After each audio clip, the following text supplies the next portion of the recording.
Eli knew the dust. He knew it better than he knew any living soul. It was the first thing he tasted in the morning, a fine grit on his tongue that the bitter coffee couldn't wash away. And the last thing he saw at night, swirling in the thin lamplight of his cabin before he blew it out. It settled in the lines of his face, a permanent map of the parched land that owned him. The dust and the silence. Those were his companions now. His ranch was a lonely patch of earth carved out of the vast, unforgiving plains of the territory. A small cabin, a sturdy barn, and a corral were the only things that broke the endless conversation between the grass and the wind. He had 100 head of cattle, tough, resilient beasts that knew how to survive out here, and a horse named Ghost, a gray gelding whose quiet presence was the only thing that kept the silence from turning into a scream. Eli was a man marked by the past. A jagged scar ran from his temple down his cheek, a pale white reminder of a Confederate blade at Shiloh. It pulled at the corner of his eye, giving him a look of perpetual suspicion. He walked with a slight limp, a souvenir from a fall when a spooked horse threw him against a rock. But the deepest wounds were the ones no one could see. They were etched on the inside of his ribs, a constant ache for a life that had been turned to ash. The fire had taken his wife, Sarah, and the child she was carrying. 5 years ago. It had started in the barn, a lantern kicked over by a nervous mare during a thunderstorm. He'd woken to the smell of smoke and the hellish orange glow. He'd run into the burning house for her, the heat searing his lungs, the timbers groaning like dying beasts. He'd found her, but it was too late. The roof had collapsed. He'd woken up days later with his left hand a mass of burned flesh, the skin drawn tight and puckered across his knuckles, a constant, stiff reminder of his failure. He had built the cabin again, with his own 2 hands, but he could never rebuild the life within it. Since that day, the silence had moved in and made itself at home. He was 34 years old, but he felt ancient. The war had stolen his youth, and the fire had stolen his heart. Now, he just worked. He rose before the sun, worked until his muscles screamed for rest, and then fell into a dreamless sleep, only to wake and do it all again. It was a life of pure function, stripped of all joy. So he was surprised when the boy from Preacher Nathaniel's farm rode out to his property with an invitation. The preacher was hosting a small gathering, a Sunday social after service. It was unusual. Nathaniel was a stern, God-fearing man whose sermons were filled with more brimstone than benevolence. His gatherings were usually solemn affairs, not social ones. Eli almost said no. The town, with its prying eyes and whispered gossip, was a place he avoided. But loneliness was a powerful thirst, and after 5 years of drinking from a dry well, he found himself nodding. He rode Ghost into the small, dusty town that Sunday. He'd scrubbed himself clean in a bucket of cold water, put on his least-worn shirt, and scraped the stubble from his jaw. Still, he felt out of place as he tethered his horse outside the preacher's modest home. The house, like the land, was suffering. The paint was peeling, and the small garden in front was withered and brown. The drought had been hard on everyone, but especially on farmers like Nathaniel, who relied on God's grace for rain and found it in short supply. Inside, the air was thick with the smell of boiled potatoes and quiet desperation. A few families were gathered, their faces worn and grim. They spoke in low murmurs, their gaze flicking towards Eli with a mixture of curiosity and pity. He was the widower, the haunted cowboy who kept to himself. He nodded stiffly, accepting a plate of food he had no appetite for, and found a corner to stand in, feeling the walls of the room close in on him. And then he saw her. She was standing near the hearth, half hidden by the shadow of the mantelpiece. Her name was Miriam, the preacher's youngest daughter. Eli had seen her in town before, but only from a distance. She was a slip of a thing, maybe 18 or 19, with hair the color of sun-bleached wheat pulled back in a simple braid. She wore a plain white dress, clean but frayed at the cuffs, the fabric so thin he could see the faint outline of her shoulders through it. She didn't mingle or speak. She just stood there, her head bowed, her hands clasped in front of her as if in prayer. When a neighbor tried to engage her in conversation, she looked up with wide, startled eyes, the color of a pale summer sky, murmured a few words, and then dropped her gaze back to the floorboards. She was like a ghost at her own family's party, an ephemeral creature of light and silence. There was a purity about her, an untouched quality that seemed almost painful in this harsh, dirty world. She was a porcelain doll set down in a slaughterhouse. Eli watched her for a long time, a strange and unfamiliar feeling stirring in his chest. It wasn't desire, not the hot, sharp-edged feeling he remembered from his youth. It was something quieter, a sad, protective instinct. She looked as lonely as he felt. Later, as the guests began to leave, Preacher Nathaniel approached him. The preacher was a tall, gaunt man, his face a roadmap of worry. His eyes, however, held a fanatic's fire. "Eli," he said, his voice low and raspy, "a word with you, in private." He led Eli to his study, a small, cramped room lined with books on theology and damnation. The air was stale with the smell of old paper and piety. Nathaniel did not waste time with pleasantries.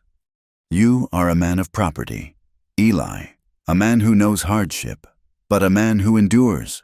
The Lord has tested you, but you have not broken." Eli said nothing, waiting. "The Lord is testing my family now," the preacher continued, his gaze intense. "The drought has taken our crops for 2 seasons. The well is nearly dry. I'm on the verge of losing this land, my home." He gestured vaguely to the wall, as if it might crumble at any moment. "I have prayed for a sign, for deliverance." Eli felt a knot of apprehension tighten in his stomach. He knew where this was going. It was an old story in the West, a story of desperation and transactions. "My Miriam," Nathaniel said, his voice softening slightly. "You saw her today. She is a good girl, pious, obedient. She has been raised in the light of the Lord. She is pure of heart and body. A man could not ask for a more dutiful wife." The words hung in the air between them, stark and heavy. Dutiful wife. It was a business proposal, cloaked in the language of the divine. "She needs a protector," the preacher pressed on, seeing the flicker of something, revulsion, resignation, in Eli's eyes.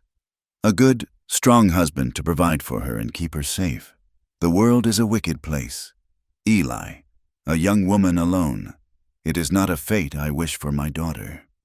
And in return," Eli's voice was hoarse, "the small piece of land that adjoins your property to the east, the one with the creek that still runs, it would be her dowry." Nathaniel said, "It would save my farm. It would give Miriam a future." It was a trade, a plot of land and a daughter for financial salvation. Eli looked past the preacher, through the small, grimy window of the study. He could see Miriam outside, gathering plates, her movements small and precise. She looked so fragile, so breakable. He thought of his empty cabin, of the crushing weight of the silence. He thought of the ghosts that shared his bed, a wife, a living, breathing person to fill the void, not for love, not for passion, but for companionship, for the simple, desperate need to not be so utterly alone. He wasn't saving her. He was buying an end to his own solitude. And maybe, in a way, he was saving her from the slow, grinding poverty that was crushing her family. It was a cold, ugly thought, but it was an honest one. "I will protect her," Eli heard himself say, the words feeling like stones in his mouth. The relief on Nathaniel's face was profound. It was the look of a drowning man who had just been thrown a rope. "The Lord is good," he whispered, clasping his hands together. "The wedding will be simple. Next week at sunset." The week passed in a blur of detached arrangements. Eli paid the preacher a sum of money, more than he could spare. but enough to settle his most pressing debts. And the deal was sealed. He never spoke to Miriam directly. He saw her once, at the general store, but she averted her eyes and hurried away, her mother holding her arm in a tight grip. He felt a pang of guilt. He was a stranger to her, a scarred and somber man who was about to become her husband.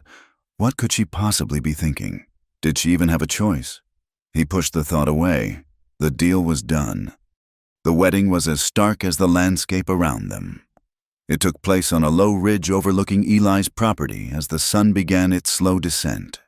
The sky was a blaze of violent color, deep orange, blood red, and bruised purple. It was a beautiful and terrible sunset. Miriam stood beside him, a slim, trembling figure in the same simple white dress. A thin veil covered her face, obscuring her features, making her seem even more distant and unreal. Her father read from the Bible, his voice a stern drone against the whispering wind. Eli made his vows to the veiled shape beside him, his voice steady and low. When it was her turn, her "I do" was a sound so faint it was nearly stolen by the breeze. He lifted the veil to place a chaste, awkward kiss on her lips. They were cold and dry. Her pale blue eyes were wide with what he took to be fear, and she would not meet his gaze. There was no celebration, no feast, just a grim handshake from the preacher, a tearful, clinging hug from her mother, and then she was his. He helped her onto his spare mare, and they rode toward his cabin in the gathering twilight, the silence between them as vast and empty as the plains. He had tried to prepare the cabin. He had swept the floor, changed the linens on the bed, and even bought a small tin of candies from the store, which he now felt foolish for. He set them on the small wooden table beside the bed, a pathetic offering. The ride was long and quiet. She said nothing, not a single word. When they arrived, the cabin was cast in the deep blue shadows of dusk. He dismounted and went to help her down, but she slid from the saddle before he could reach her, moving with a surprising, quiet agility. "I'll tend to the horses," he said gruffly into the silence. "You go on inside." She nodded, a quick, jerky motion, and slipped through the cabin door without a backward glance. He took his time with the horses, brushing them down, giving them fresh water and feed. He was drawing out the moment, postponing the final, terrifying step of this transaction. He was a husband again. The thought was so foreign, so jarring, that he couldn't quite wrap his mind around it. He thought of Sarah, of their wedding night, filled with laughter and clumsy, eager affection. A wave of grief so powerful it nearly buckled his knees washed over him. He leaned his forehead against Ghost's warm flank, breathing in the familiar, comforting scent of horse and leather, and tried to steady himself. This was not that. This was something else entirely. A duty, an arrangement. Finally, he could delay no longer. He took a deep breath, the cool night air doing little to calm the frantic beating of his heart, and walked to the cabin. The door creaked as he pushed it open. Inside, a single oil lamp burned on the table, casting a low, flickering golden light. The room was filled with shadows that danced and leaped up the rough-hewn wooden walls. For a moment, he thought she had run. The room was empty, but then he saw a shape on the bed. She was already there, lying on her side, facing the wall. She had taken off her veil but was still in her white dress. Her body was a still, straight line under the thin blanket he had laid out. She did not move or make a sound as he entered. She was like a statue, a sacrifice laid upon an altar. A wave of pity and shame washed over Eli. He was her husband, yet he was a complete stranger. She was terrified. He should say something, something to comfort her, but the words wouldn't come. What could he say? Thank you for being the price of your family's survival? He quietly took off his boots and his gun belt, laying it on the chair. The silence in the small room was deafening, broken only by the chirping of crickets outside and the frantic pounding of his own blood in his ears. He walked to the bed, the floorboards groaning under his weight. He blew out the lamp, plunging the room into near total darkness, save for the sliver of moonlight filtering through the single window. He slipped into the bed beside her. The space between their bodies felt like a chasm. He could feel the rigid tension in her frame. He lay on his back, staring up at the dark ceiling, his hands clenched into fists at his sides, minutes stretched into an eternity. This was a mistake, a terrible, hollow mistake. Then she moved. It was a small, almost imperceptible shift. She turned slightly towards him. In the gloom, he could just make out her silhouette. He waited. He didn't know who reached out first. Maybe it was his hand, moving of its own accord, seeking some anchor in this sea of strangeness. Or maybe it was hers, finding his in the dark. But their fingers touched, and a jolt went through him, sharp and unexpected. Her hand was not the frail, delicate thing he had imagined. It was strong, her grip surprisingly firm as her fingers laced with his.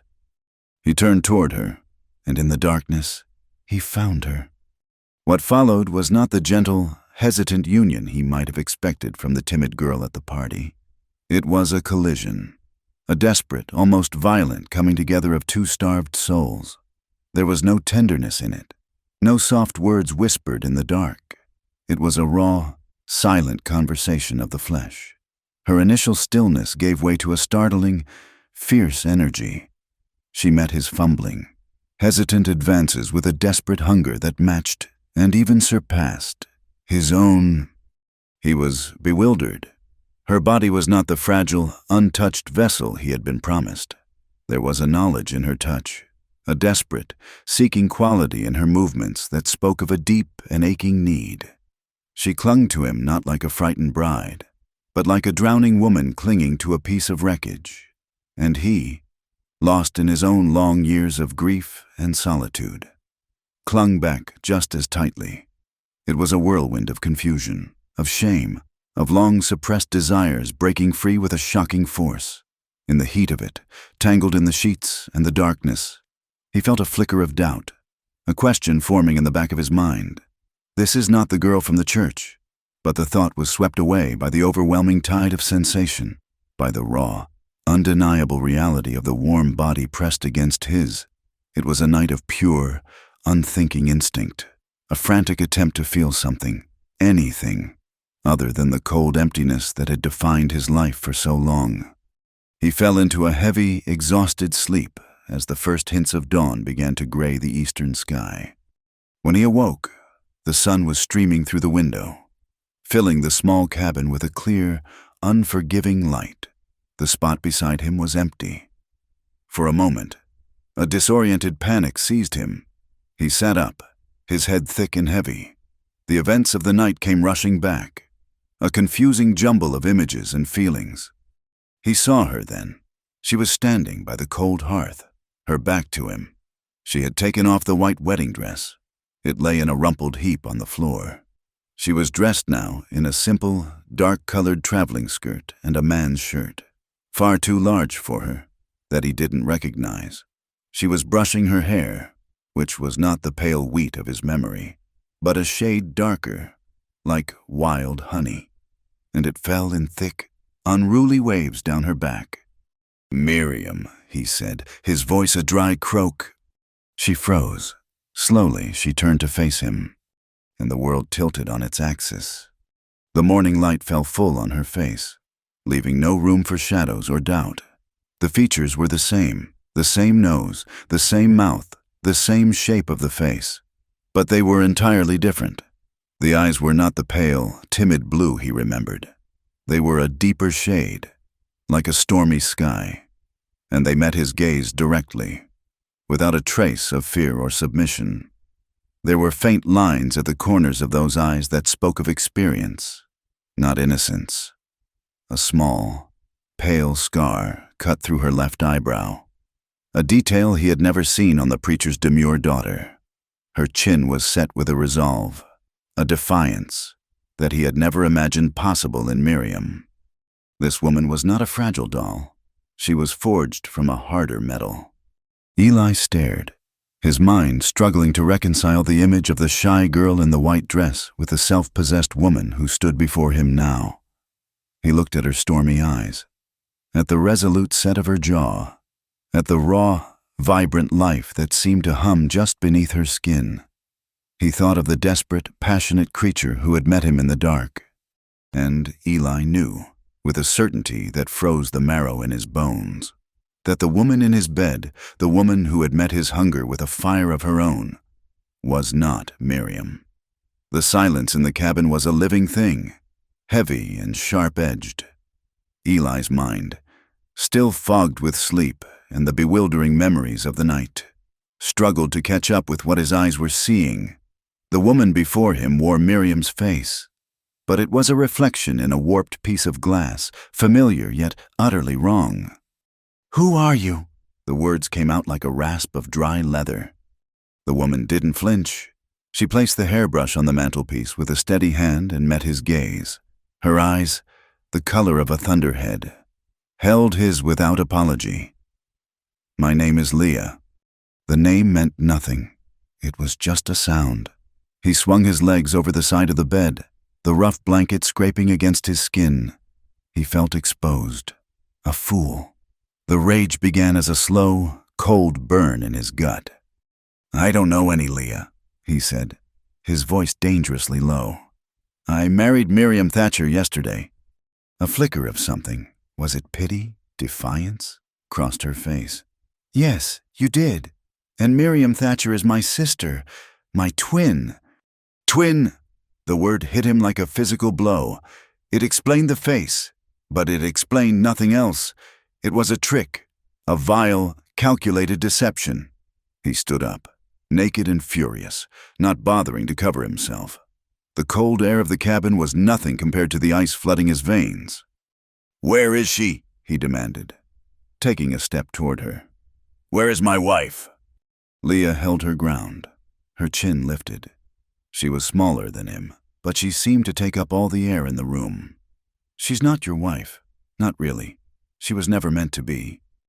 "That's not for you to decide," he roared, the sound exploding in the small space. He saw her brace herself, but she did not look away. The rage was a wild animal inside him now, clawing at his insides. He had been played. The pious preacher and his family had sold him damaged goods, then swapped them for something else entirely in the dead of night. His honor, the one thing he had left, had been dragged through the mud. "Tell me what happened," he snarled, grabbing his trousers from the chair and pulling them on with jerky, violent movements. "Now!" Leah took a breath, her gaze finally breaking from his to stare at the cold ashes in the hearth. "Miriam was going to run," she said, her voice flat, devoid of emotion. "Yesterday afternoon, just before you came for her, I found her in her room, stuffing a few things into a sack. She was crying. She said she couldn't do it. She said marrying you, marrying anyone, felt like being buried alive. She wants to be a teacher, to go somewhere new. She doesn't want a husband and a farm." Eli pictured the fragile, silent girl from the party. He had barely considered what she might have wanted. He had seen her only as a solution to his own crushing loneliness, a quiet presence to fill the void. "So she ran," he said, the words a bitter taste in his mouth. "She tried," Leah corrected him. "Our father found her before she could get away. He wasn't pleased." She paused, and in that brief silence, Eli could imagine the preacher's righteous fury. He locked her in the pantry. He said she would stay there until she came to her senses and accepted her duty to God and her family. He was going to force her to go through with it. Eli's scarred hand clenched into a fist. He felt a surge of revulsion for Nathaniel, but it was quickly eclipsed by his fury at the woman standing in front of him. "And you? Where did you come from? I never saw you at the house." "I haven't been welcome in that house for 3 years, she said, a hard edge to her voice.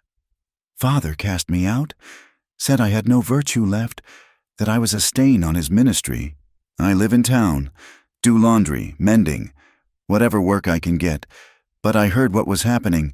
I went to see Miriam." She turned back to face him, her eyes burning with an intensity that startled him. I saw him lock her away. I saw Mother weeping. And I saw you, waiting on your horse. I'd seen you at the party, standing in the corner. You looked solitary, like a man who'd been through a fire and was still standing in the smoke. And I decided then and there that a man like you didn't deserve a terrified child who would weep through her wedding night. You deserved a woman. The sheer audacity of her words stole his breath. She hadn't done it for Miriam. She had done it based on some snap judgment of him. She had appointed herself the arbiter of his fate, the dealer in a game he didn't even know he was playing. The insult was so profound, so personal, that his rage solidified into a cold, hard resolve. "Get your things," he said, his voice stripped of all heat. "We're riding back, now. You're going to explain this to your father, and I'm getting the wife I was promised." Leah's face paled slightly, but her voice was firm. "No." "No?" He took a step closer, towering over her. "You think you have a choice?" "My father will not listen. He will see this as my wickedness, another one of my sins. He will punish me for it, and he will still force Miriam to come with you. Do you want a wife who has to be dragged to your bed like a lamb to the slaughter?" Her eyes challenged him, dared him. "Is that the kind of man you are? Eli?" He flinched as she used his name. Hearing it from her lips felt both intimate and profane. He was trapped. She was right. Dragging a terrified Miriam back here would be a hollow victory.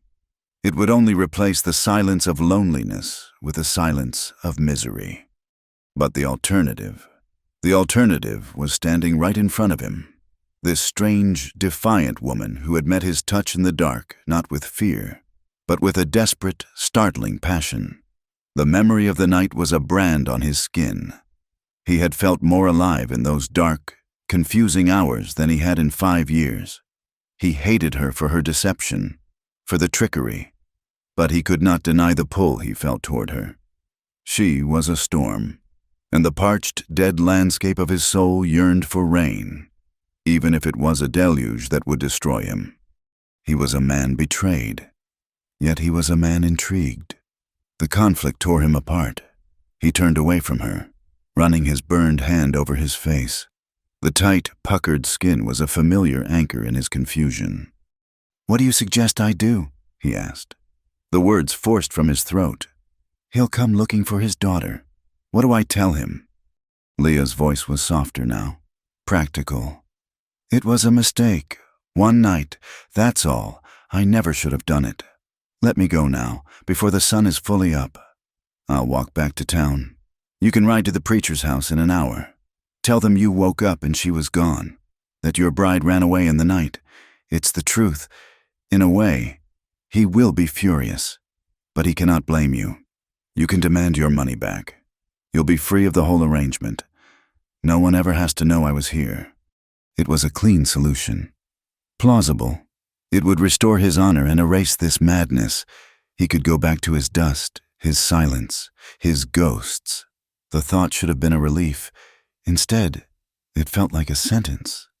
He looked at her, really looked at her, standing there in the morning light.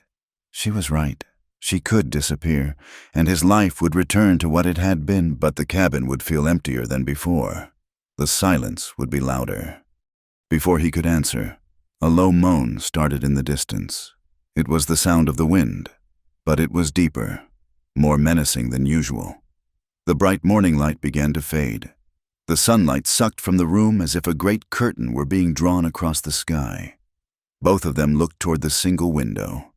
The sky to the west, which had been clear moments before, was now a roiling wall of bruised, greenish-black clouds. "Storm's coming," Eli said, stating the obvious. "A bad one. I can make it to town before it hits," Leah said quickly, grabbing a small satchel from the corner he hadn't noticed before. "No, you can't," he said flatly. "That's not a rain shower. That's a tempest. You'd be dead before you got halfway." The wind howled, rattling the wooden shutters. The temperature in the cabin dropped, and the air grew thick with a strange, electric charge. A horse whinnied in terror from the stable. The first drops of rain, fat and heavy as stones, began to hammer against the roof. Within moments, it was a torrent.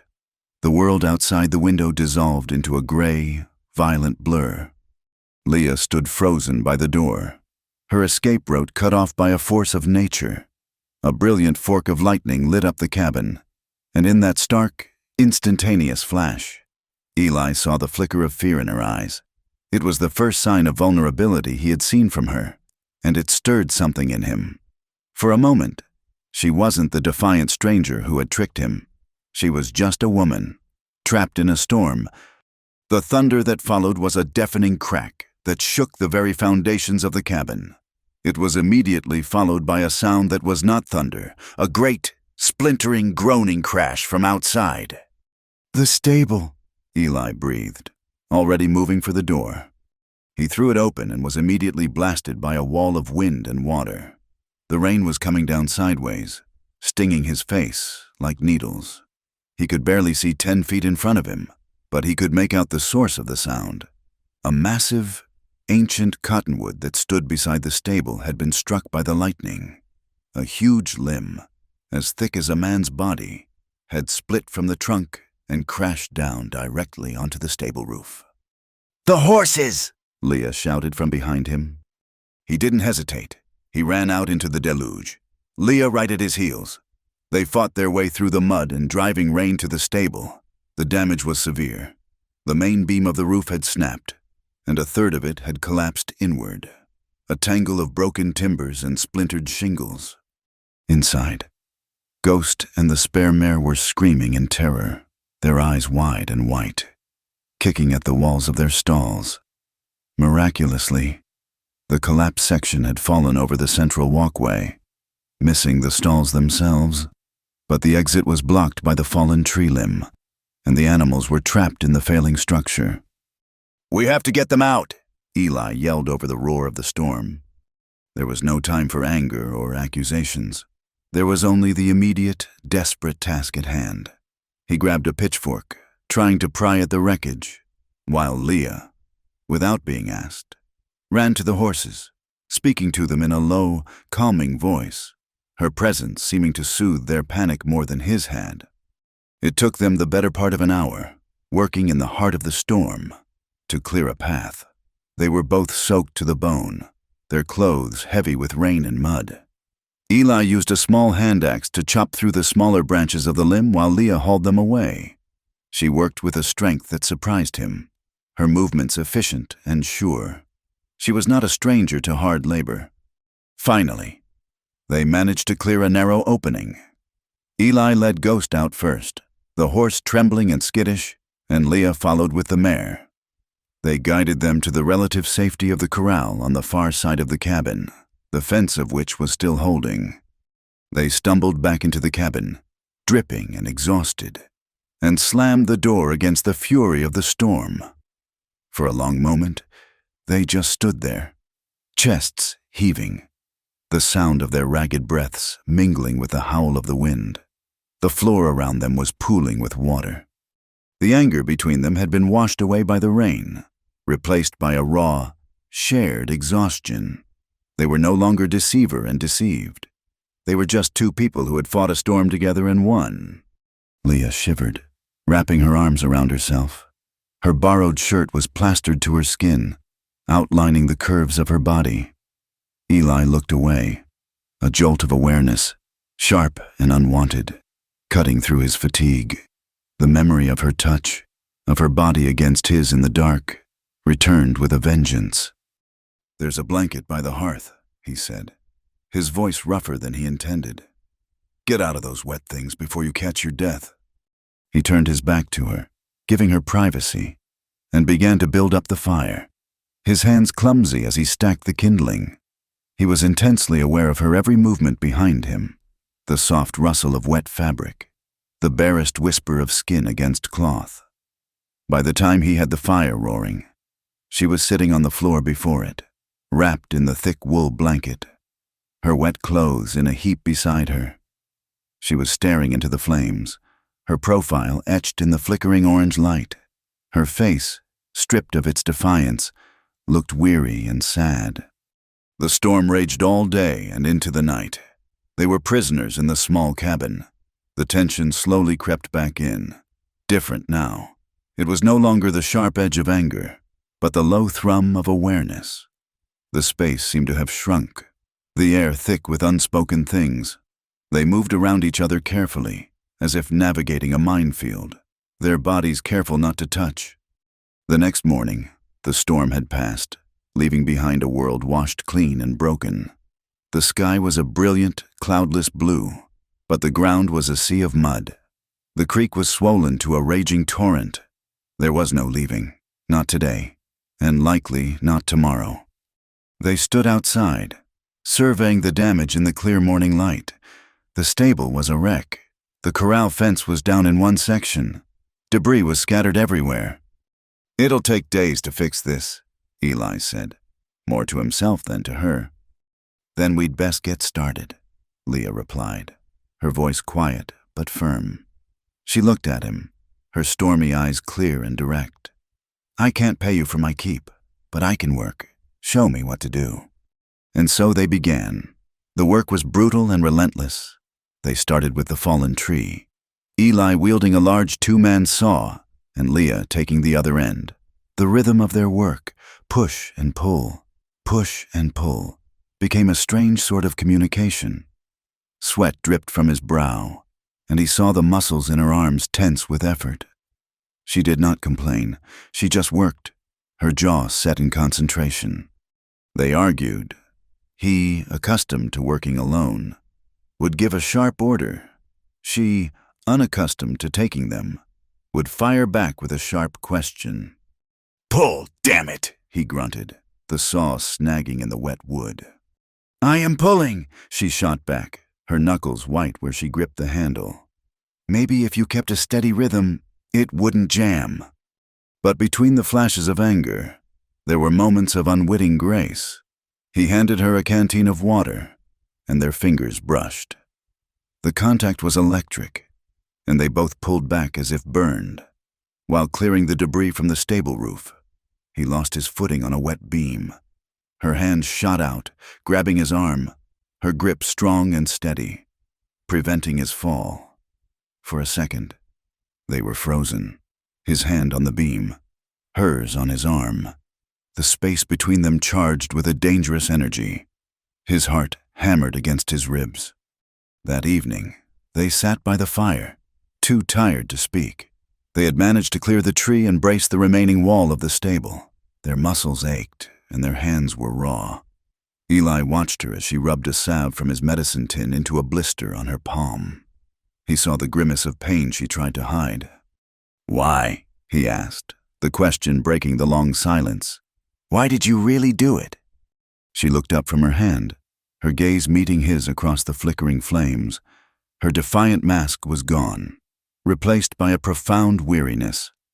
"I told you," she began, but he shook his head. "No, not the part about me, the part about her." Leah looked down at her hands, turning them over in the firelight. "Because I know what it's like," she said, her voice barely a whisper.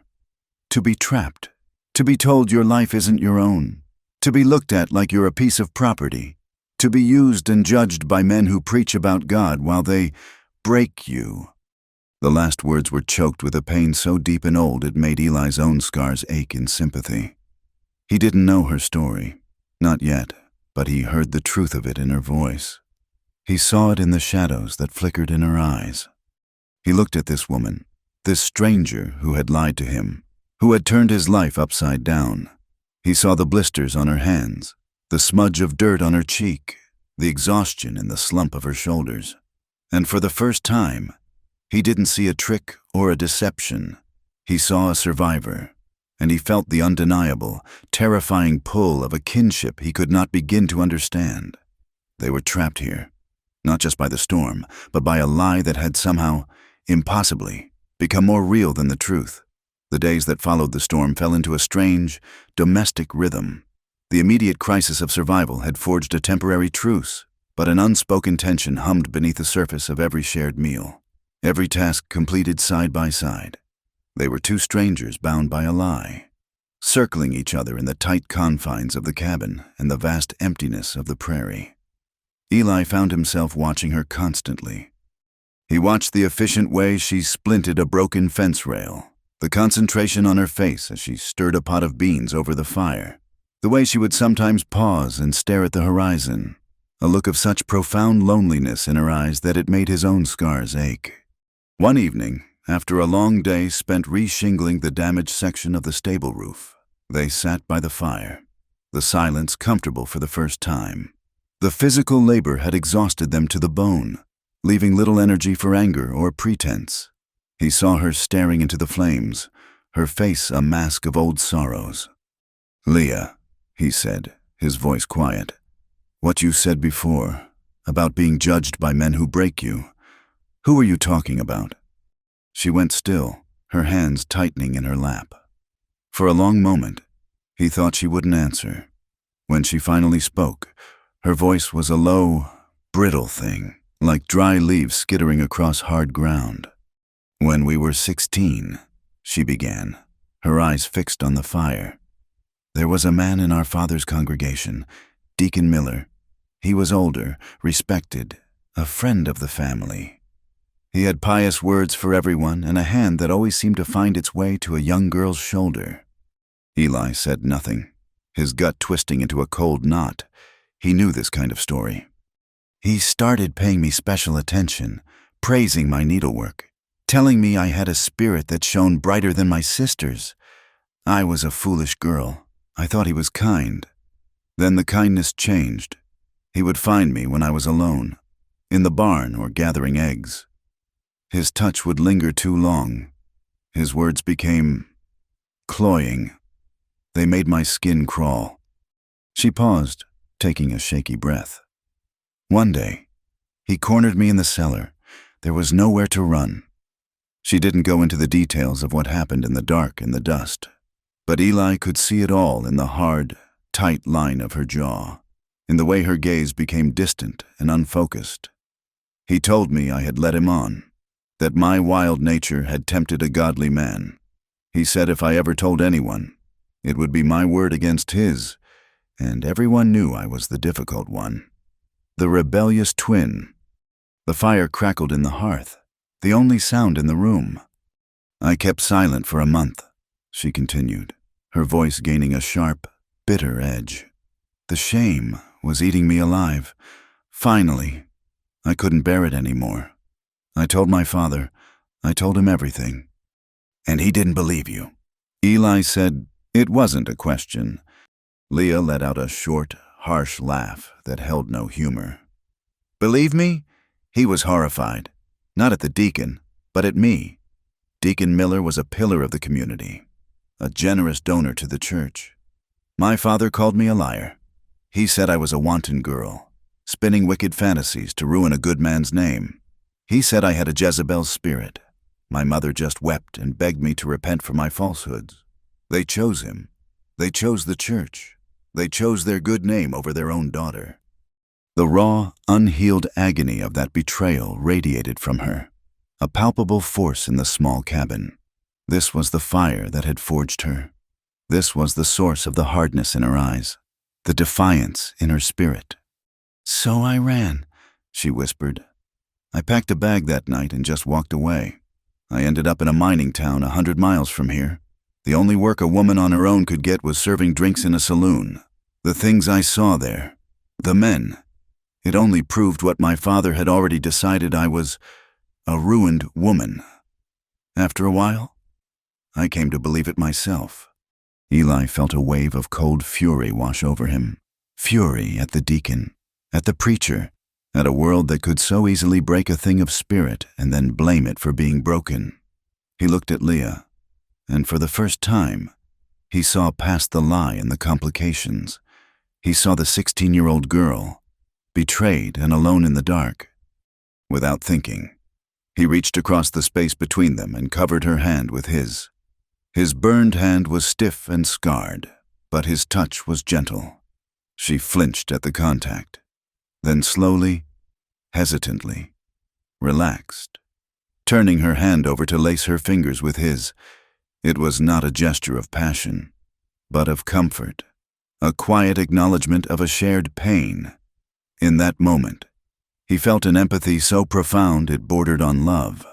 He, who had been haunted by his failure to save one woman from a fire, was now sitting with another who had been through a fire of her own and had somehow, miraculously, walked out of the flames. The days that followed were different. A fragile trust had taken root in the soil of her confession.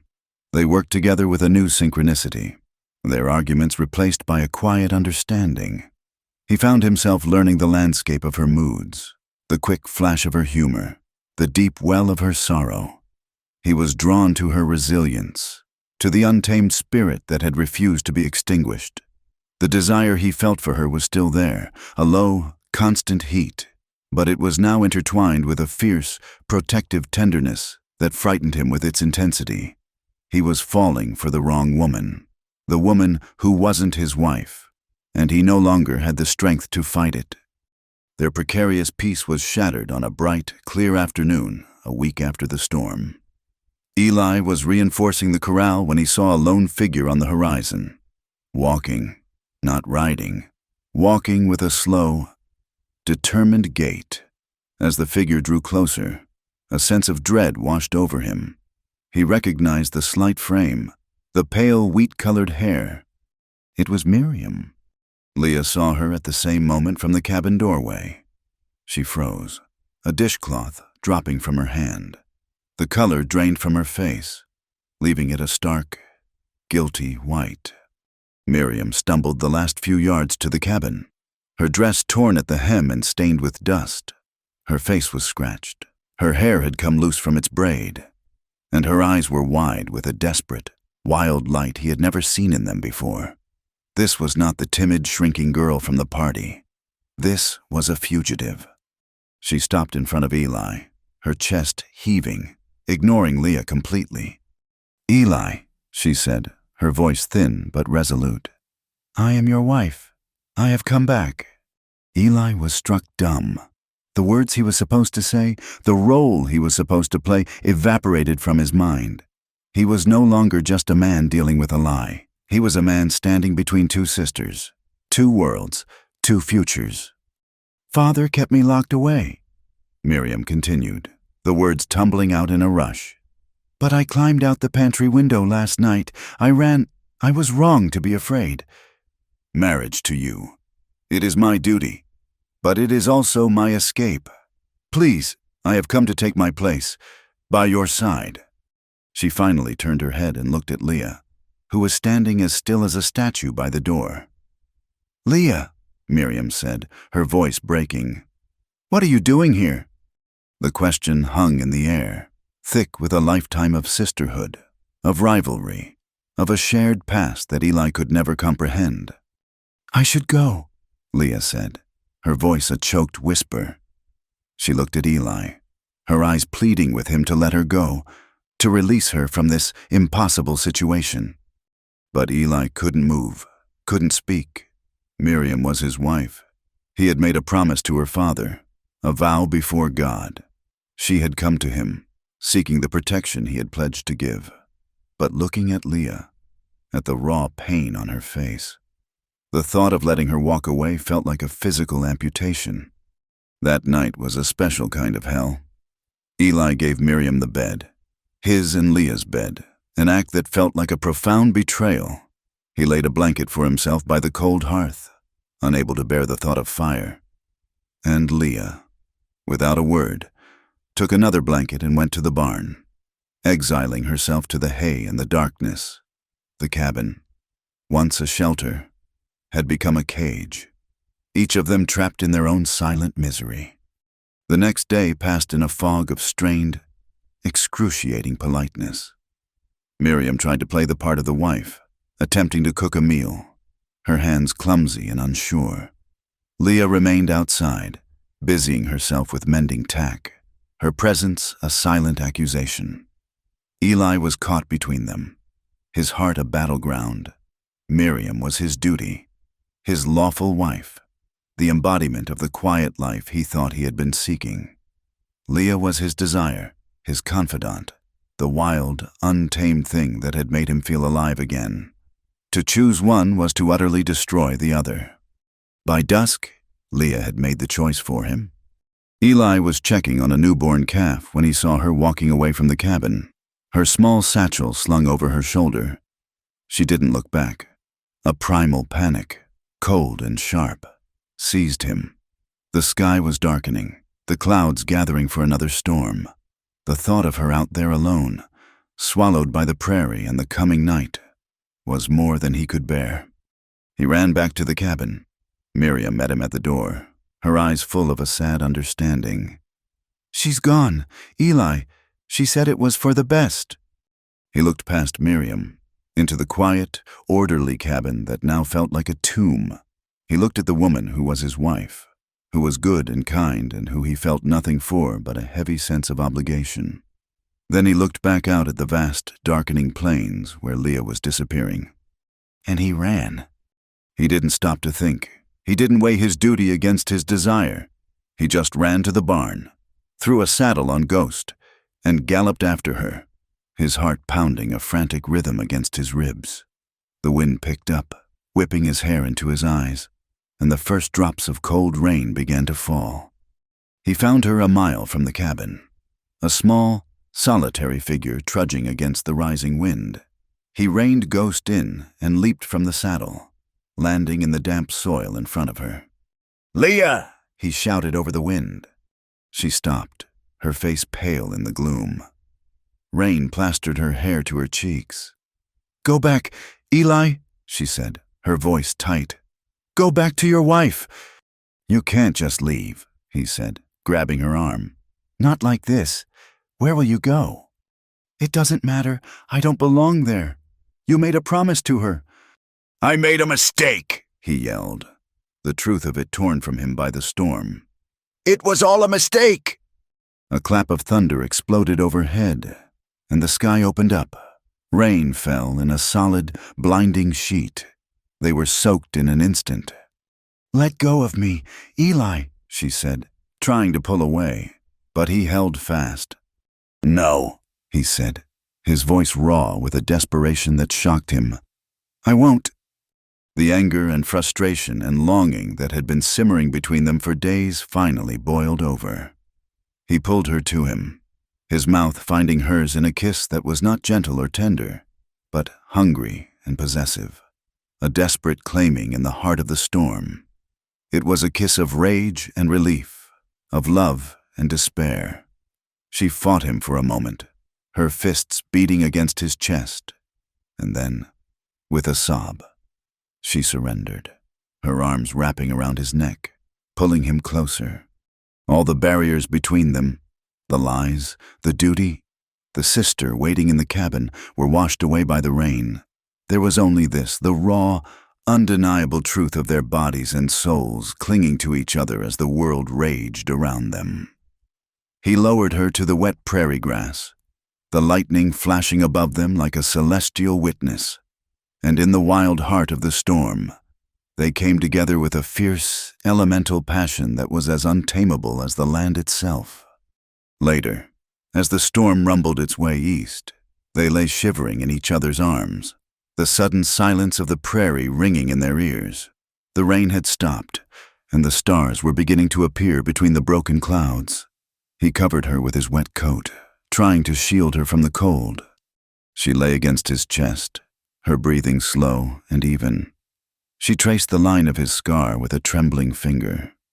"No one's ever done that before," she whispered, her voice so soft he could barely hear it. "What?" he asked, his own voice hoarse. "Seen me," she said. "Men have wanted me. They've used me. They've judged me and pitied me and called me names. But no one has ever just seen me. The person underneath all of it." She lifted her head to look at him, her stormy eyes clear and luminous in the moonlight. "Tonight, Eli, in the middle of all this madness, I think you finally saw me." And as Eli looked down at her, at this incredible, broken, and resilient woman, he knew she was right. He had seen her, and in doing so, he had finally seen himself. He had made his choice, and he knew, with a terrifying certainty, that he would never let her go again. The journey back to the cabin was a silent one, wrapped in the damp, clean air that follows a storm. The world felt new, washed clean of its dust and fury, but their own world had been irrevocably complicated. When they walked through the door, Miriam was sitting at the small table, a cup of untouched water in front of her. She looked up, and her gaze took in their damp, disheveled state, the way they stood just a little too close, the unspoken energy that crackled in the space between them. She did not need to ask what had happened. She saw it in their eyes. There was no shouting, no tears. The confrontation was a quiet, heartbreaking thing. Miriam's composure was unnerving. It was the stillness of a frozen river, a deep and powerful current locked beneath a surface of ice. "I see," she said, her voice barely a whisper. She looked at Eli, and in her pale blue eyes, he saw not anger, but a profound and weary sadness. "You have made your choice." "Miriam," he started, his voice a low rasp, but he had no words to follow it. What could he say? "I'm sorry I broke the vow I made to you because I have fallen for your sister?" The words were ash in his mouth. It was Leah who spoke, her voice thick with a guilt that seemed to physically weigh her down. "Miri, I never meant for this." "Didn't you?" Miriam's gaze shifted to her sister, and for the first time, a flicker of heat appeared beneath the ice. "You always did what you wanted. Leah, you always took what you wanted. Why should this be any different?" She stood, her movements graceful and deliberate. She walked to the door, pausing on the threshold. "My father will be expecting an answer. I suppose now he shall have one." She didn't look back as she walked away, a slim, solitary figure heading back toward a life she had tried to escape, leaving the two of them standing in the wreckage of their choices. The silence she left behind was heavier than any storm. Eli and Leah stood on opposite sides of the room, the space between them a chasm of guilt and unspoken fear. They had chosen each other, but in doing so, they had set in motion something they could not control. It didn't take long. News in a town that's small and starved for distraction travels faster than a prairie fire. It began with Miriam's return, her arrival at the preacher's house, alone, her dress still travel-stained, was a spark in a tinder-dry field of gossip. The story took root in the whispers between women at the general store, in the low murmurs of men at the saloon. It grew and twisted with each retelling. The quiet, pious Miriam had been sent home, and Leah, the wild twin, the one cast out for her sins, was living out at the widower Eli's ranch. The conclusion was immediate, salacious, and damning. Leah, the harlot, had bewitched the grieving cowboy. She had impersonated her own sister, snuck into his bed like a serpent, and stolen her sister's husband, her sister's future. The town, which had once pitied Eli for his loss, now looked upon him with a mixture of scorn and suspicion. But their true venom was reserved for Leah. She was the temptress, the Jezebel, the cause of it all. The first sign of their new reality came when Eli rode into town for supplies. The usual nods of greeting were gone, replaced by hard stares and backs that turned as he approached. At the mercantile, Mr. Henderson served him in clipped, cold silence. Outside, a group of women, their faces pinched with disapproval, crossed the street to avoid walking past him. Eli felt the familiar weight of isolation settle on his shoulders, heavier than ever before. He was no longer just the lonely widower. He was an outcast. But the full force of the town's fury was yet to come. It arrived a few days later in the form of a black buggy, kicking up a plume of righteous dust. Preacher Nathaniel did not come alone. He was accompanied by Deacon Miller. Eli saw them coming from a distance and felt a cold dread settle in his stomach. He and Leah were in the corral, working to reset a fence post. He glanced at her and saw her face go rigid, her hands clenching on the wooden rail. The name she had spoken by the fire, the source of her deepest wound, was now walking toward her. Eli stepped in front of her as the two men dismounted. "Nathaniel," he said, his voice a low warning. The preacher's face was a thundercloud of biblical fury. His eyes burned with a zealot's fire.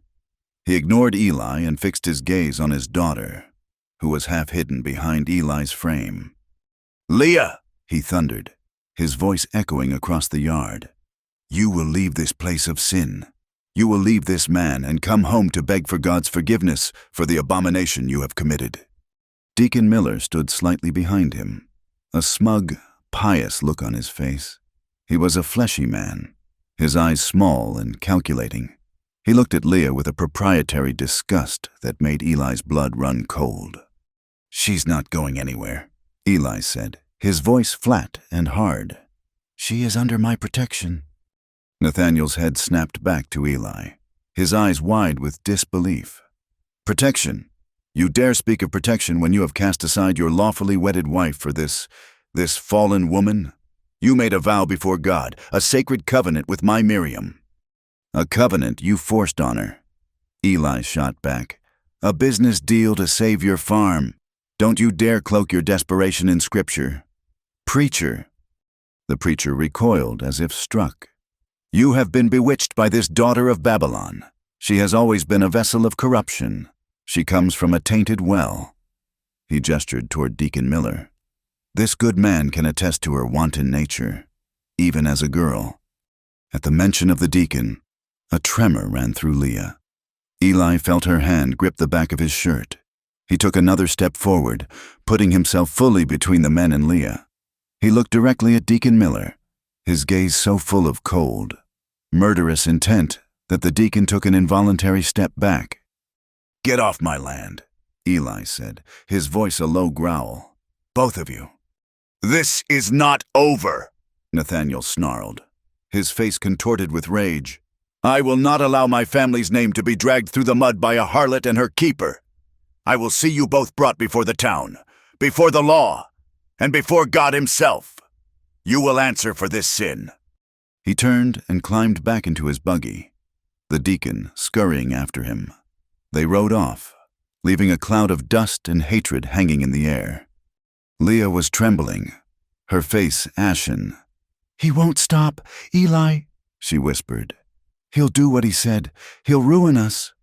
"Let him try," Eli said, turning to her, his hands finding her shoulders. But even as he said the words, he knew she was right. They were two individuals against an entire community, and the preacher held all the power. Nathaniel was true to his word. He spent the next week preaching sermons of fire and brimstone, alluding to the serpent of sin that had coiled itself in their very own community.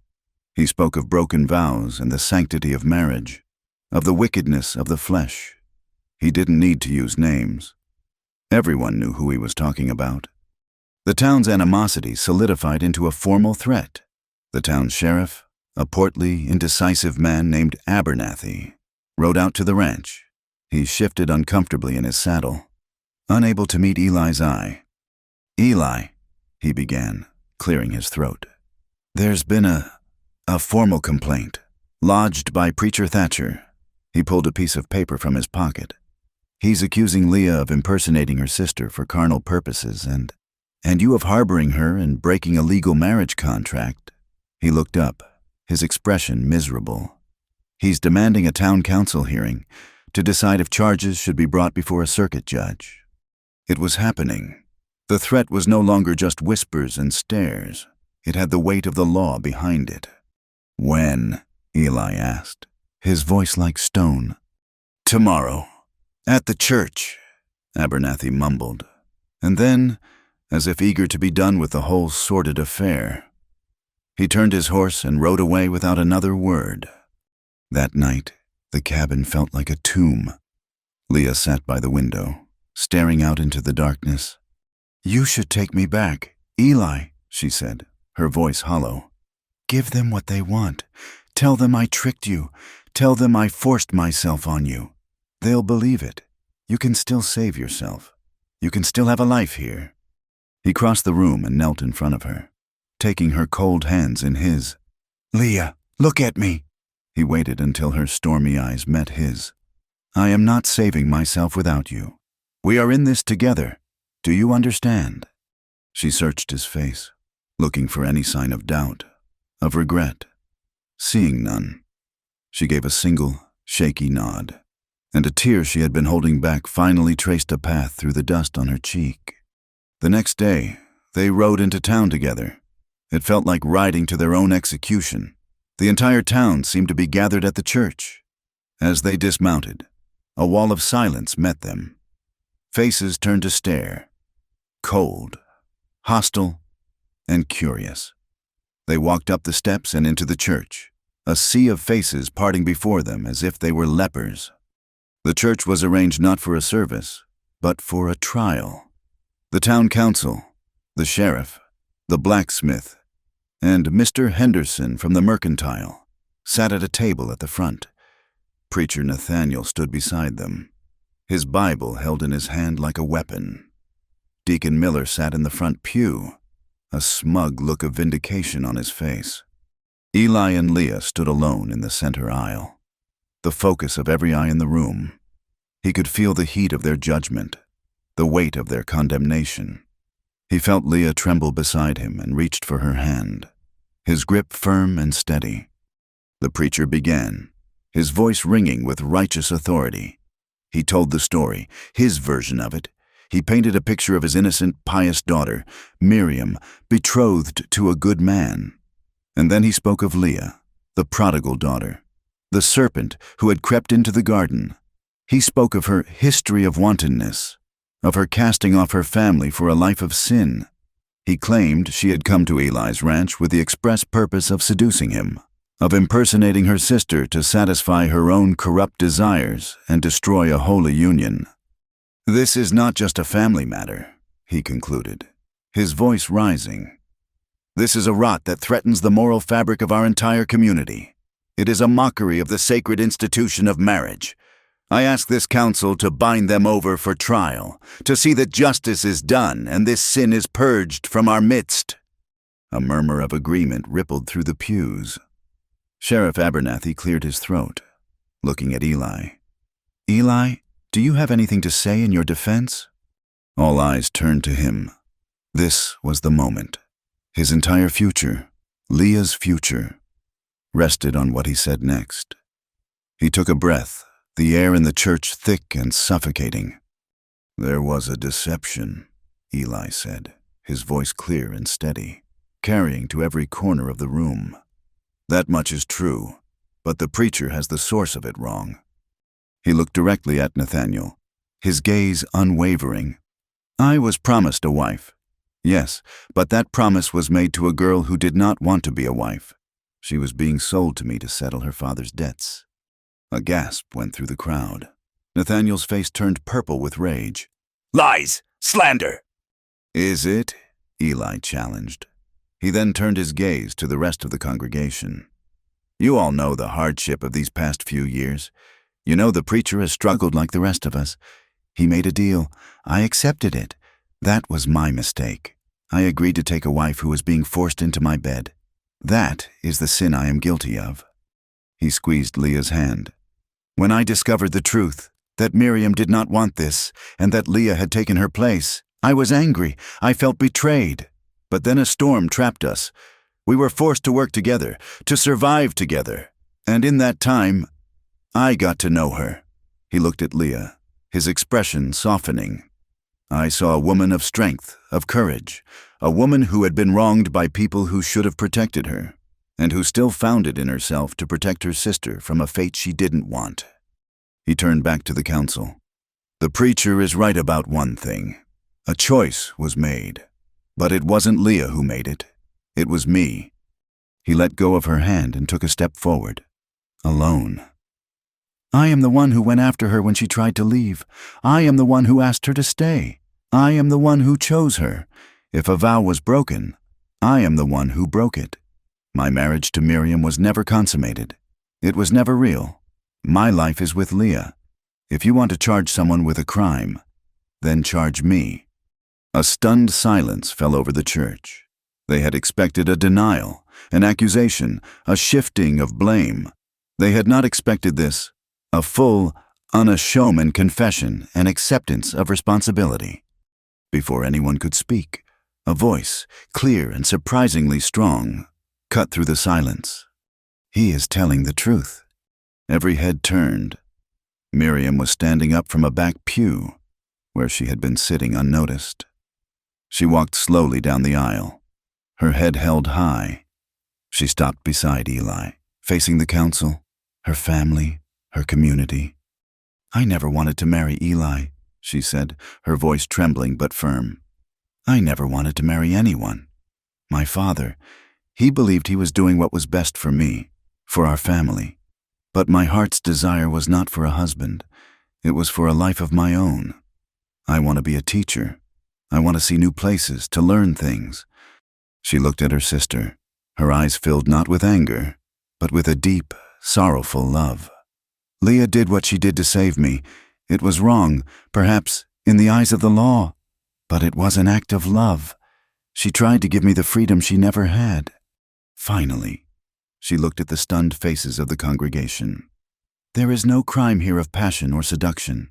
There is only the crime of a young woman who wanted to be free. I am not a victim of my sister. I am grateful to her, and I release Eli from any vow he made. He is free to choose his own path, just as I am now free to choose mine." She turned to her father, whose face had crumpled in shock and disbelief. "Father, I love you, but I cannot live the life you have planned for me. I am leaving. There is a school in the next territory that needs a teacher. The stagecoach leaves this afternoon. I am going to be on it." With that, she turned and walked, not back to her pew, but straight out the doors of the church and into the sunlight, leaving behind a wake of stunned silence. Miriam's testimony had shattered the foundation of the town's judgment. The narrative of the evil temptress and the bewitched man had been replaced by something far more complicated and human. The righteous fury in the room deflated, replaced by confusion and a grudging respect for the two sisters who had both, in their own way, claimed their freedom. Sheriff Abernathy cleared his throat loudly. "Well," he said, looking at the preacher, "it seems there is no injured party here. Miriam Thatcher makes no complaint. Therefore, there are no grounds for any charges. This hearing is dismissed." He banged a half-hearted gavel on the table. The trial was over. Eli and Leah stood together as the townspeople filed out, their whispers now a mixture of confusion and grudging admiration. They were still outcasts, but they were no longer criminals. They walked outside and saw Miriam standing by the stagecoach, her meager belongings in a single carpet bag. The three of them stood in the dusty street for a moment of quiet farewell. "Be happy, Leah," Miriam said, taking her sister's hands. "You deserve it." "You too, Miri," Leah whispered, her eyes shining with tears. "Be the best teacher they've ever seen." Miriam then looked at Eli. "Protect her," she said, her voice soft but firm. "She's stronger than anyone knows, but she has been hurt enough." "I will," Eli promised, his voice thick with emotion. He and Leah stood together and watched as Miriam climbed into the stagecoach. They watched as it pulled away, kicking up dust, until it was just a small speck on the vast horizon, carrying the woman who should have been his wife toward her own new life. They had won, but the victory felt strangely hollow. They were free, but they were utterly alone, left to face the consequences of their choice in a town that would never truly accept them. The ride back to the ranch was a journey into a new and uncharted territory. The town and its judgment were behind them, but the silence in front of them was vast and daunting. They were legally free, but they had been sentenced to a life of exile in their own home. In the eyes of the world, they were pariahs, their love a scandalous sin. But as they crested the final ridge and saw the small, solitary cabin nestled in the valley below, it looked less like a prison and more like a sanctuary. It was the only place on earth they had left. Their victory in the church had come at a steep price. The shunning they had experienced before was now a hard, impenetrable wall. When Eli rode into town for supplies, he was met with a hostility so profound it was like a physical force. Mr. Henderson at the mercantile would serve him, but he would place the goods on the counter and take the money without a word, his face a mask of contempt. Old acquaintances who had once shared a drink with him at the saloon now stared right through him. More importantly, the work dried up. The neighboring ranchers who had once hired him for his skill with horses and cattle during roundups and brandings no longer came calling. His expertise meant nothing when weighed against the stain on his character. Their world shrank to the boundaries of their own land. Poverty, once a distant threat, became a close and unwelcome companion. They ate what they could grow or hunt. Coffee became a luxury, then a memory. Sugar was rationed, then disappeared altogether. They lived in a state of constant, grinding hardship, a two-person nation under siege. Yet, in this crucible of isolation, something remarkable began to grow. Leah, who had spent her life surviving on her wits and her resilience, now threw herself into the task of building a home. She, who had never been taught the domestic arts, resolved to learn them. Her first attempts were near disasters. Her bread was as hard as a rock. Her stitches on his torn shirts were crooked and clumsy. She waged a daily, losing battle against the stubborn soil in a small patch of earth beside the cabin, trying to coax a garden to life. Eli would often find her staring at a burnt stew or a mangled piece of sewing, her face a mask of pure frustration, and a wave of overwhelming tenderness would wash over him. He never criticized. He would come up behind her, gently take the pot from her hand, and show her how to add a little water and flour to save the gravy. He would sit with her by the fire, his large, calloused hands guiding hers, showing her how to make a stronger, neater stitch. They would often end up laughing at their shared incompetence, their poverty-stricken meals tasting richer for the effort that had gone into them. He saw in her struggle a fierce and desperate desire to build something good and lasting out of the mess their lives had become. She was not playing the part of a wife. She was forging the reality of a partner, her every clumsy, heartfelt effort a testament to her commitment. She was weaving a home for them, stitch by painful stitch, out of the raw materials of love and sheer force of will. As the weeks bled into months, the trust between them deepened, cemented by the shared labor and the unspoken understanding of two souls who had found refuge in one another. The walls Eli had built around his heart, the ones that had stood for 5 long years, began to crumble. One night, as a cold wind howled outside, they sat before the hearth. The firelight cast flickering shadows on the rough-hewn walls, and on Eli's scarred left hand as it rested on his knee. Leah watched him as he unconsciously traced the tight, puckered skin with the fingers of his other hand. It was a gesture she had seen 100 times, a habit born of a pain he never spoke of. "Tell me about her," she said softly, her voice barely disturbing the quiet of the room. Eli froze, his hand stilling. He had never spoken of Sarah to anyone, not in detail. The memory was a sacred, poisoned thing, too painful to touch. He looked at Leah, at the quiet empathy in her stormy eyes, and found himself wanting to share the burden, to finally give voice to the ghosts that had haunted his every waking moment. "Her name was Sarah," he began, his voice rough with disuse. He stared into the flames as he spoke, the images flickering there like memories. She was like sunshine. She could make anything grow. She loved this land. She believed in it. In me." He told her everything, about their plans to build a real house, to have a family.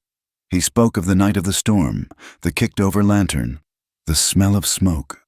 His voice grew thick, his words choked with a guilt that was as fresh as if it had happened yesterday. "I ran in," he whispered, his gaze fixed on his burned hand.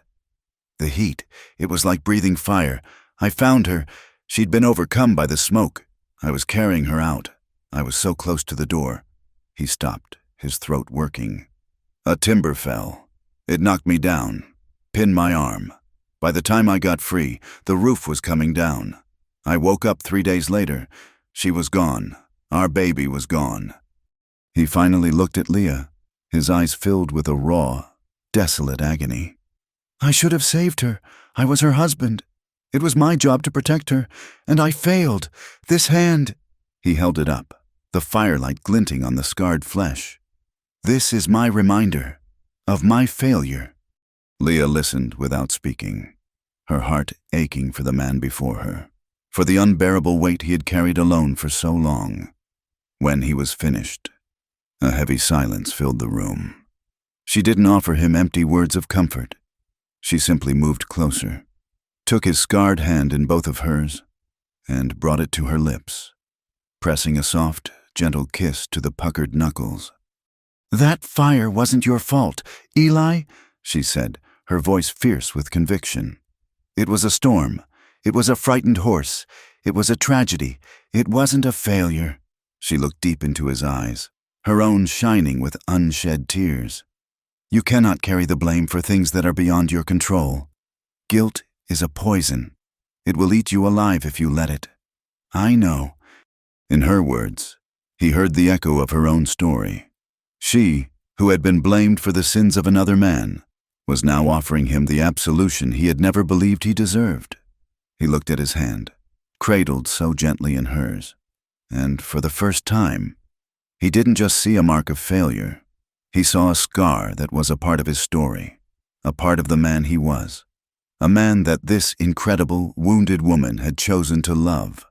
A great, shuddering breath escaped him, a sound of grief and release, and he pulled her into his arms, burying his face in her hair, finally allowing himself to be comforted. That night marked a turning point. The last ghost had been faced, the deepest wound exposed to the healing light of love and acceptance. Their bond, already strong, was now forged into something unbreakable. Despite the hardship that defined their days, their nights were filled with a fierce and tender passion. Their love was a defiant flame burning brightly against the darkness of their isolation.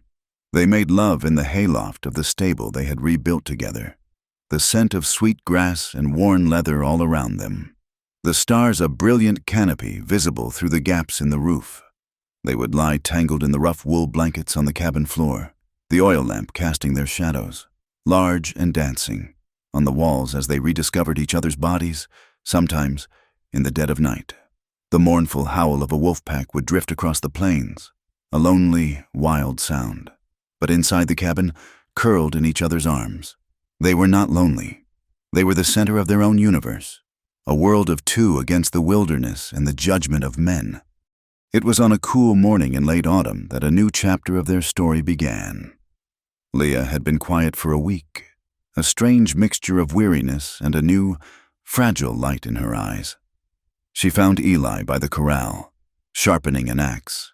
She stood before him, her hands clasped nervously in front of her.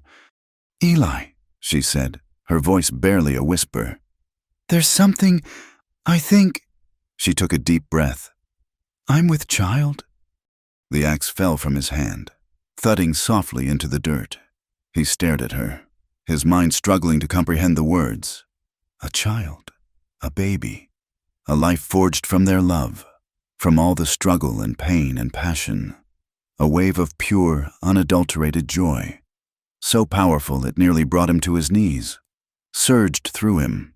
He saw it all in a flash, a son with his eyes and her spirit, a daughter with her smile, a future, a family.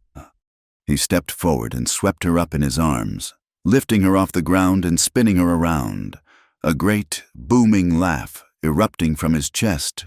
It was the first time she had ever heard him truly laugh, a sound of pure, unrestrained happiness. He set her down gently, his hands framing her face, and kissed her deeply. But as he held her, looking at the joy and fear mingling in her eyes, the cold reality of their situation began to creep in, chasing away the warmth. A child, their child, a baby who would be born into a world that saw its parents as sinners, a child who would carry the stain of their reputation, who would be called a bastard, the product of an unholy union. The joy in his heart was suddenly matched by a fierce, protective fear that was cold as ice. "We'll be all right," he said, more to convince himself than her. "I'll protect you both. I swear it." But fear, like gossip, is a hard thing to contain. News of Leah's condition eventually trickled into town. Perhaps it was the way she held her hand over her stomach, or maybe a lone hunter saw them through a spyglass and noted the change in her shape. However it traveled, the news landed like a match in a powder keg. To the most fervent of the town's faithful, led by the quiet venom of Deacon Miller, this was the final proof of their depravity. Their sin was not a fleeting mistake. It was being made flesh. It was an abomination in the eyes of God, a living testament to their defiance of all that was decent and holy. The whispers grew darker, more dangerous. They weren't just sinners anymore. They were a cancer that needed to be cut out. The attack came on a moonless, starless night. Eli and Leah were asleep in the cabin, the only light the faint, dying embers in the hearth. It was a smell that woke Eli first, an acrid, familiar smell that haunted his nightmares. Smoke. He shot upright in bed, his heart hammering against his ribs. A hellish orange light was flickering against the cabin window. He threw off the blankets and ran to the door, his mind screaming a single, terrified word: "Fire!" He threw the door open and was met with a scene from his own personal hell. The stable, their stable, the one they had rebuilt with their own hands, the symbol of their shared labor and their future, was engulfed in flames. The fire roared and crackled, sending a shower of sparks into the black sky. The terrified screams of Ghost and the mare trapped inside tore through the night. And in the demonic glow of the flames, he saw them, a group of half a dozen men, their faces contorted with a drunken, righteous fury. They held torches and pitchforks, and at their head stood Deacon Miller, his face a mask of triumphant hatred. "Come out, sinners!" Miller roared, his voice thick with malice. "Come out and face the cleansing fire of the Lord's judgment." Leah was beside him now, her hand clutching his arm, her face a pale mask of terror. The past was repeating itself, a nightmare made real. But this time was different. This time, he was not a helpless victim. This time, everything he loved in the world was behind him, in this cabin.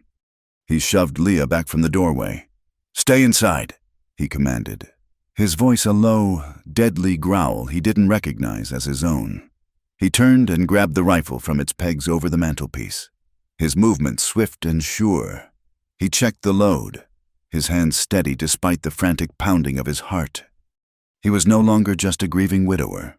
He was a husband, a father-to-be, and the fire that had once taken everything from him now faced a man who had something new to fight for, something he would protect with his last breath.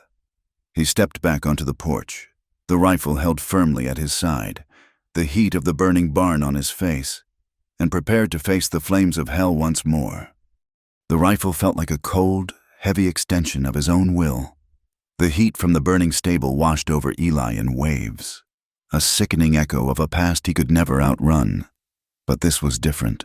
The fire 5 years ago had been an accident, a cruel twist of fate. This fire was a choice. It was an act of hatred, and it had a face. "Miller!" Eli's voice was a raw-edged snarl that cut through the crackle of the flames. "This is between you and me. Let the others go, and you can have what you came for." Deacon Miller, his face illuminated in a demonic orange glow, let out a harsh, triumphant laugh. "It is between you and God, sinner, and we are his humble instruments."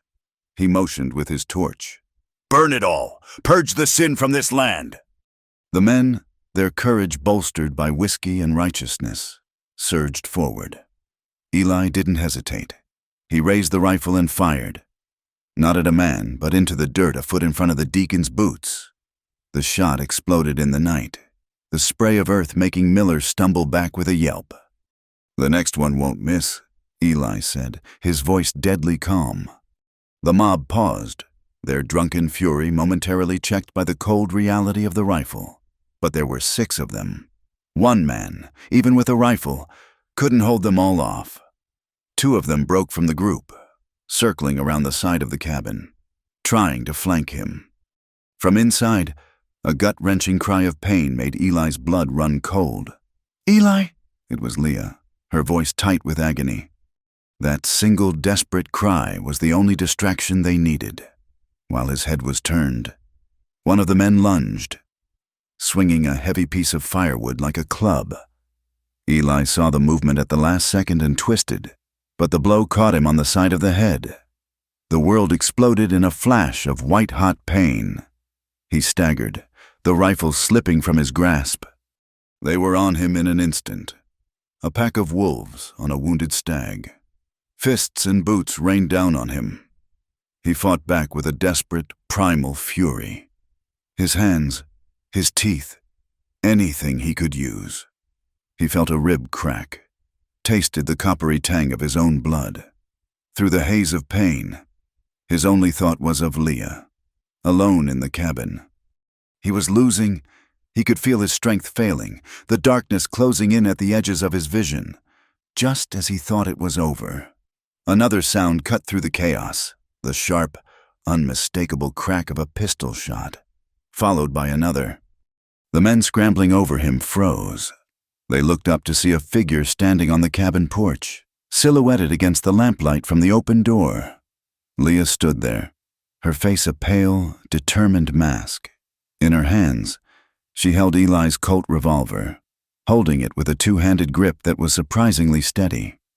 "Get away from him," she said, her voice shaking but laced with steel. "Get away from him, or so help me God. The next one goes through your black heart. Deacon Miller?" The deacon, who had been directing the assault from a safe distance, stared at her, his mouth agape. The sight of this pregnant woman, who they had deemed a weak and sinful vessel, now holding them at gunpoint, was so shocking it broke their mob courage. They backed away from Eli's prone form, their eyes shifting nervously between the gun and the burning stable. The standoff was broken by the sound of approaching hoofbeats and a shout. "What in God's name is going on here?" Sheriff Abernathy and two other men from town had seen the glow of the fire from a distance and had come to investigate. The sight of the burning stable, the armed mob, the bleeding man on the ground, and the pregnant woman with a revolver was enough to tell them this was more than a simple accident. The mob, their righteous fury, evaporated in the face of the law, scattered like rats, melting back into the darkness from which they had come. Leah dropped the gun and rushed to Eli's side, a low sob escaping her lips. He was a mess of cuts and bruises, his breathing shallow and ragged. As she knelt beside him, a sharp, crippling cramp seized her abdomen. She cried out, clutching her belly, a new and more terrible fear washing over her. The smoke, the terror, the violence, it had taken its toll. She was losing the baby. The weeks that followed were a blur of pain and fear. They had lost the stable, and with it, their two horses, who had perished in the fire. They had lost their winter supply of hay and grain. All they had left was the small cabin and the smoldering ruins of their hard work. Eli's body was broken. He had a concussion, 3 broken ribs, and a collection of bruises that turned his skin a mottled patchwork of black and purple. But his physical pain was nothing compared to the agony of watching Leah. She was confined to the bed, pale and weak, haunted by the constant threat of losing their child. Every twinge, every cramp, was a fresh wave of terror. The town doctor, a grim, reluctant man, had come out once at the sheriff's insistence. He had examined her, offered no words of comfort, and left some foul-tasting herbs, his expression making it clear he considered them beyond saving. They were at their lowest point, broken in body and spirit, with no hope on the horizon. And it was then, when the darkness was at its most complete, that a light appeared. It came in the form of the afternoon stagecoach, which made an unscheduled stop at the turnoff to their ranch. A lone figure disembarked. As the figure walked down the dusty track toward the cabin, Eli, who was sitting on the porch, his ribs tightly bound, squinted into the sun, his breath caught in his throat. It was Miriam. She was no longer the frightened girl who had fled from them. The woman who strode toward him was composed and confident. She wore a simple but well-made traveling dress, and her hair was pinned up with an elegant neatness. The months away had transformed her. She was a schoolteacher now, respected and self-possessed. Her eyes, once so full of timid uncertainty, were now clear and steady. She took in the scene, the charred ruins of the stable, the grim set of Eli's face, the palpable aura of despair that hung over the homestead, and her expression hardened with a quiet, determined anger. "I heard what happened," she said, her voice calm and firm. "I came as soon as I could." She went straight into the cabin, to Leah's bedside. The two sisters looked at each other, and in that moment, all the old pain and rivalry between them dissolved, washed away by a tide of shared history and a new, terrible crisis. Miriam sat on the edge of the bed and took Leah's hand, her touch cool and competent. "You are not alone in this anymore," she said, and for the first time in weeks, Leah felt a flicker of hope. Miriam's return was a declaration of war on the town's hypocrisy. She did not come to plead or to mourn. She came to demand justice. She rode into town the next day and went straight to Sheriff Abernathy's office.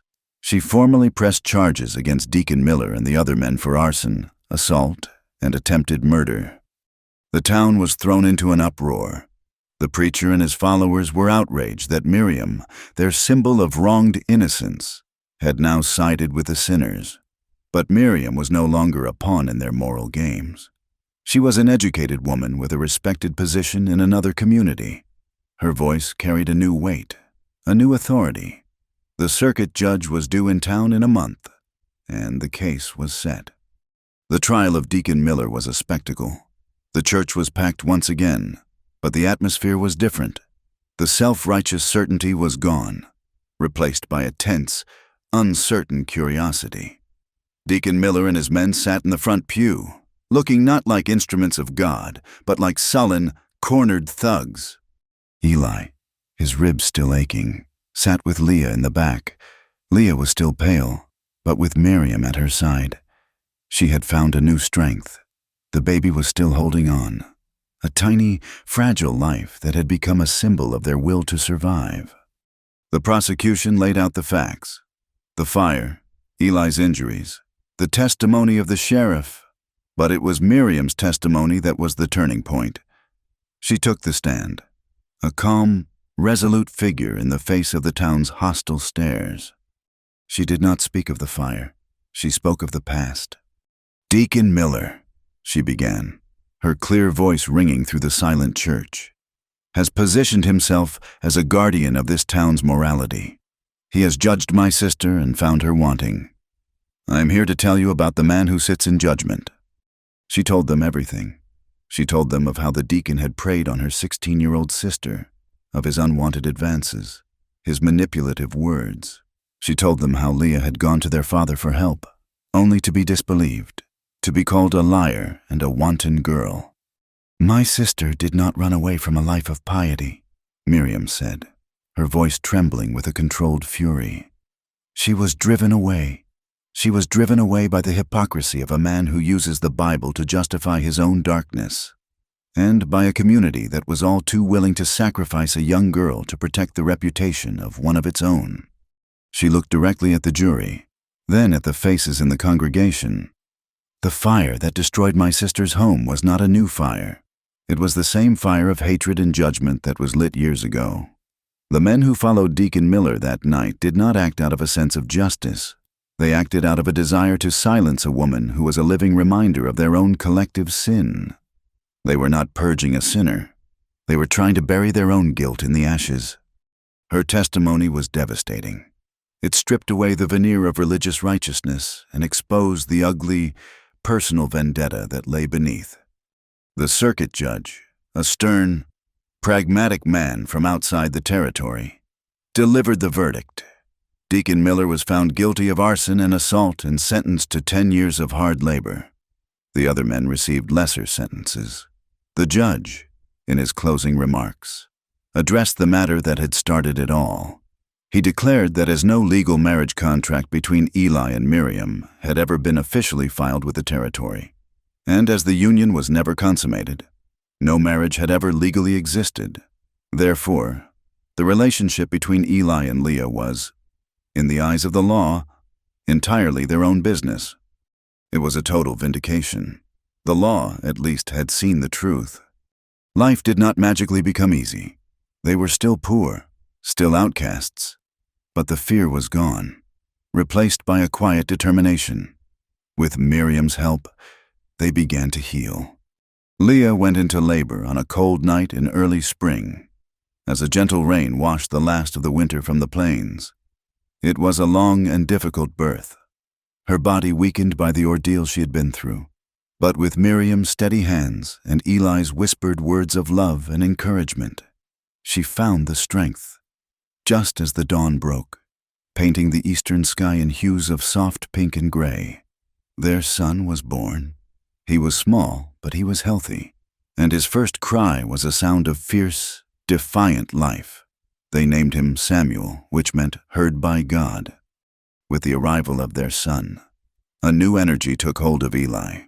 The grief that had defined him for so long was finally replaced by the fierce, powerful love of a father.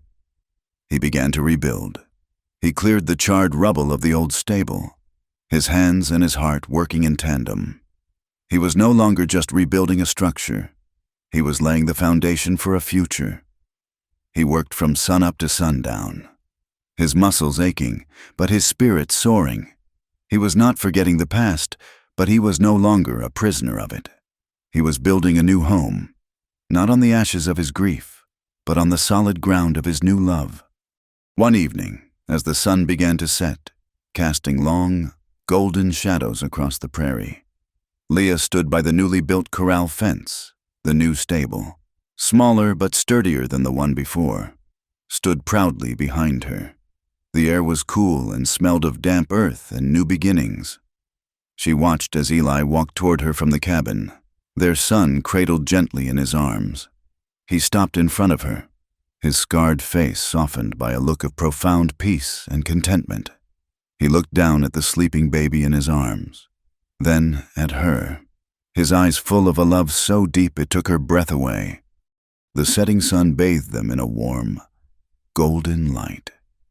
Leah looked at the man she loved, at the child they had created, at the home they had built together from the ruins of their broken lives.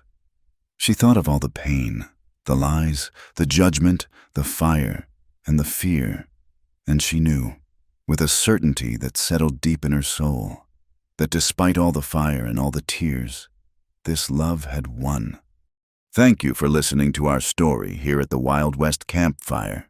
We'd love to know where you're tuning in from, so please drop a comment below and let us know.